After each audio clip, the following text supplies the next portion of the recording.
ሙፍቲ በአንድ ወቅት ካስታወሳችሁ ጉዱን አወጣዋለሁኝ ጉዱን እዘረግፈዋለሁ ብለው ነበር። ወላሂ እኔ የምላችሁ በሰሞኑ የተዘረገፈ ጉድ ብቻ ሳይሆን ጉዳጉድ ነው። እጅግ በጣም ነው የሚገርመው። እንግዲህ ትላንት ላይ ያሲን ኑሩ በኹጥባ መድረኩ ላይ ማለት ነው መጅሊሱ ከሙፍቲ ቤተሰቦች ጋር ተነጋግሮ የቀብሩን ቦታ እልባት የማይሰጥ ከሆነ ሙፍቲ ወደ ሙስሊሞች መቃብር ሄደው የማይቀበሩ ከሆነ ወደ ኮልፌ ማለት ነው ዝም አንልም ማለትም ተከትሎ አሁን ላይ ይህ ንግግሩ እጅግ ከባድ የሆነ ተቃውሞን አስነስቶበታል።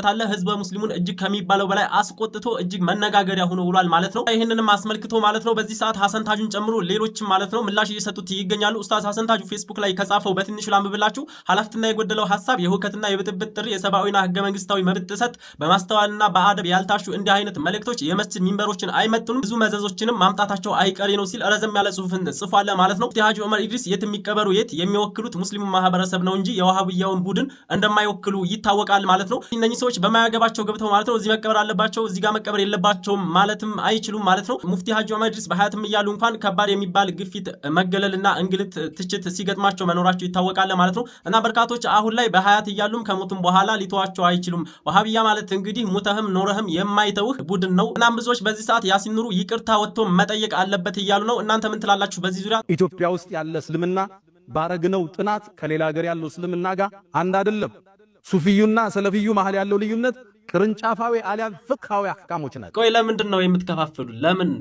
አረ ተውን ሲጀመር ሙስሊም አንድ ነው። ሙስሊም አንድ ነው አልহামዱሊላህ። ግን በሰሞኑ ሙስሊምና ወሃቢያ የሚባለው ሁለቱ የተለያየ እንደሆነ ራሳችሁ ምንም ሳንላችሁ በራሳችሁ ጊዜ ወጣችሁ ለትንሹም ለትልቁም አሳውቃችኋል። እናመሰግናለን። እዚህ ጋር ደግሞ ሌላ ስለ ሙፍቲን ስናስብ አሁንም አናልባብስም። የተቀበሩበት ቦታ ሙስሊሙ ህዝብ ዘንድ መከፋፈልን የፈጠረ አሁንም ዑለማው መጅሊሱ ከቤተሰብ ጋር በመነጋገር እልባት ሊሰጠው የሚገባ ጉዳይ ነው። ይሄን አናልባብስ ትውልድ ሲጠባ ዝም ብለናል። አባታችን ሙፍቲ ሐጂ ዑመር ኢድሪስ የቀብር ስነ ስርዓት አላህ ይዘንላቸውና ማንንም ሙስሊም አልከፈልም፣ እንደውም አንድነታችንን በደንብ በሚገባ ጎልቶ አሳይቷል።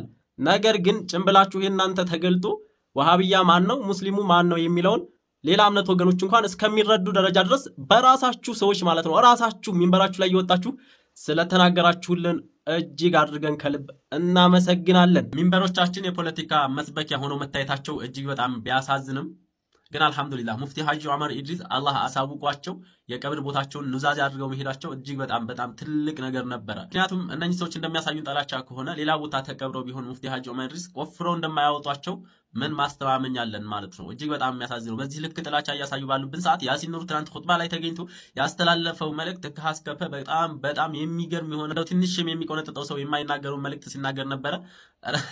ተው ለአላህ ብላችሁ ነው በዚህ ልክ የሰው ልጅ እንዴት ማስመሰል? ለምን ሞት አለብን አይደል እንዴ? እኛ ሞት የለ እንዴ? መቼም አንዘወትርም።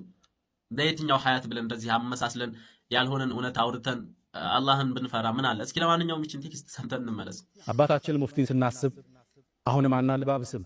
የተቀበሩበት ቦታ ሙስሊሙ ህዝብ ዘንድ መከፋፈልን የፈጠረ አሁንም ዑለማው መጅሊሱ ከቤተሰብ ጋር በመነጋገር እልባት ሊሰጠው የሚገባ ጉዳይ ነው። ይሄን አናልባብስ።